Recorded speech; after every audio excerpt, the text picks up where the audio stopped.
Enamik inimesi arvavad, et tehisintellekti võidujooksus võidab see, kellel on kõige parem tehnoloogia.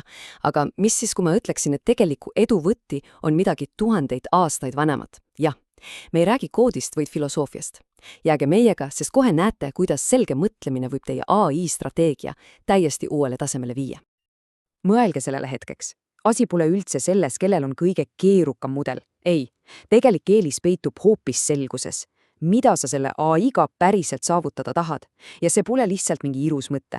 See on väga praktiline nõuanne, mis aitab tagada, et teie investeeringud ei läheks raisku, vaid looksidki reaalselt konkurentsieelist.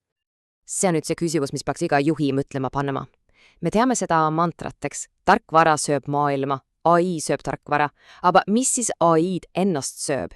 Mis on see järgmine veel fundamentaalsem jõud, mis seda kõike tegelikult suunab? Ja vastus on, üllatavalt lihtne. Filosoofia. Ja enne kui te arvate, et see on mingi kuiv akadeemiline teema, ei ole. See on täiesti praktiline tööriist ärilise väärtuse loomiseks. Mõelge korraks, isegi mõisted nagu treenimine ja õppimine, need on ju oma olemuselt sügavalt filosoofilised. Okei, aga mida see filosoofiline nihe siis täpselt tähendab? Ja miks see just praegu nii oluliseks on muutunud? Vaatame lähemalt. Mõelge korraks GPT-laadsetele mudelitele. Nende aluseks on ju õppimine ja treenimine. Need ei ole puhtalt tehnilised terminid. Need ongi filosoofilised kontseptsioonid. See tähendab, et AI pole enam lihtsalt tööriist nagu haamer. See on võimekus, mis ise kähastab ja rakendab neid põhimõtteid.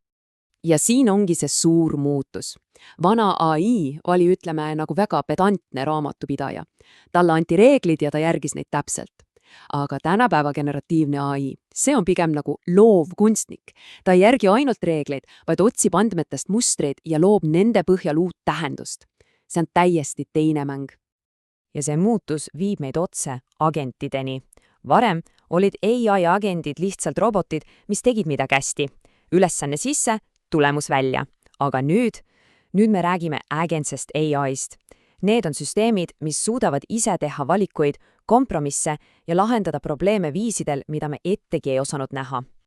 Aga mis siis saab, kui see filosoofiline vundament logiseb? Kui eesmärgid on segased? See pole mingi teooria, see on väga reaalne oht. Ja selleks pole paremat näidet kui kurikuulus Google Gemini juhtum. Vaatame, kuidas asjad võivad ikka täiesti metsa minna. Ja siit see kõik algaski. Mis juhtub, kui sa annad AI-le 2 eesmärki, mis on omavahel täielikus vastuolus ja sa ei ütle talle, kumb on tähtsam? Tulemus on pehmelt öeldes problemaatiline. Nii, siin ongi see konflikt mustvalgel. Ühelt poolt pidi Gemini olema ajalooliselt täpne. Faktid on faktid. Teisalt pidi ta aga promoma kaasaegseid DEI väärtusi, mitmekesisust, võrdsust, kaasatust. Ja konks oligi selles, et keegi ei defineerinud, mis juhtub, kui need 2 eesmärki põrkuvad. Kumb on siis olulisem?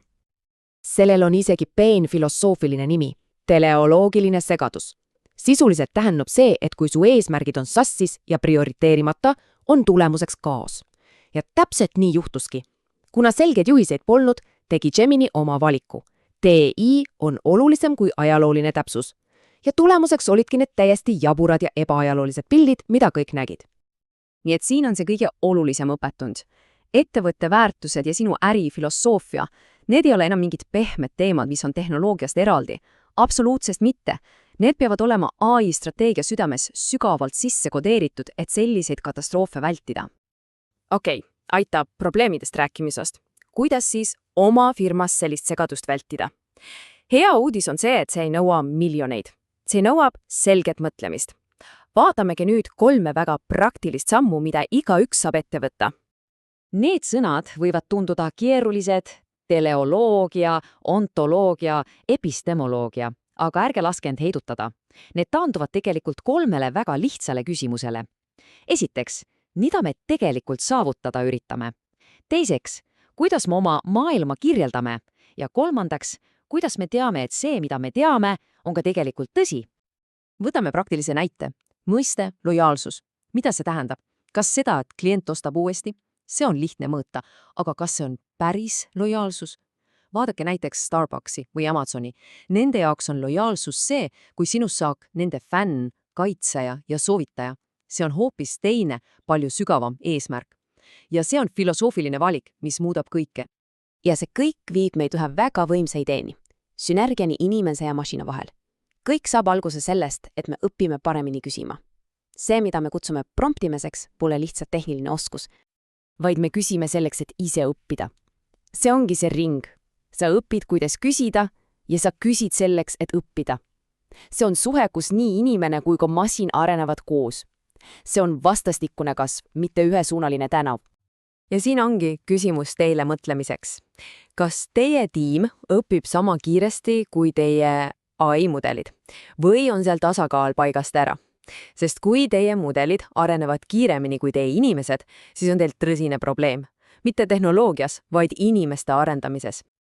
Selle tasakaalu leidmine, see ongi tänapäeva juhi üks suurimaid väljakutseid. Asi pole enam ammu uute vidinate kasutusele võtus. Asi on selles, kuidas me organisatsioonis tervikuna mõtlemist ümber kujundame. Just nimelt. Me ei pea ümber mõtlema ainult seda, kuidas me otsuseid teeme. Me peame ümber mõtlema selle, kuidas me ettevõttes üldse mõtleme.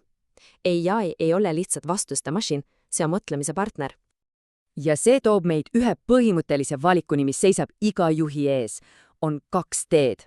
Kas sa automatiseerid loodagente, mis teevad ära lihtsad ja nüristavaid ülesandeid, või sa täiendad loodagente, mis aitavad sinu inimestel paremini mõelda, olla loovamad ja luua rohkem väärtust.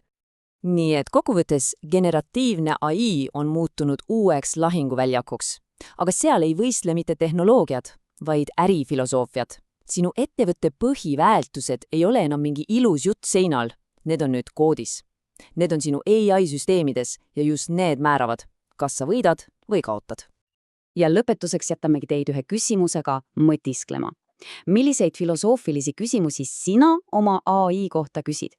Mis on selle tegelik eesmärk? Milliste kategooriate alusel ta maailma näeb? Ja mis kõige olulisem, kuidas sa tead, et see, mida ta teab, on ka tõsi? Nendele küsimustele vastamine, see mulle enam mingi akadeemiline hobi. See on teie tuleviku küsimus.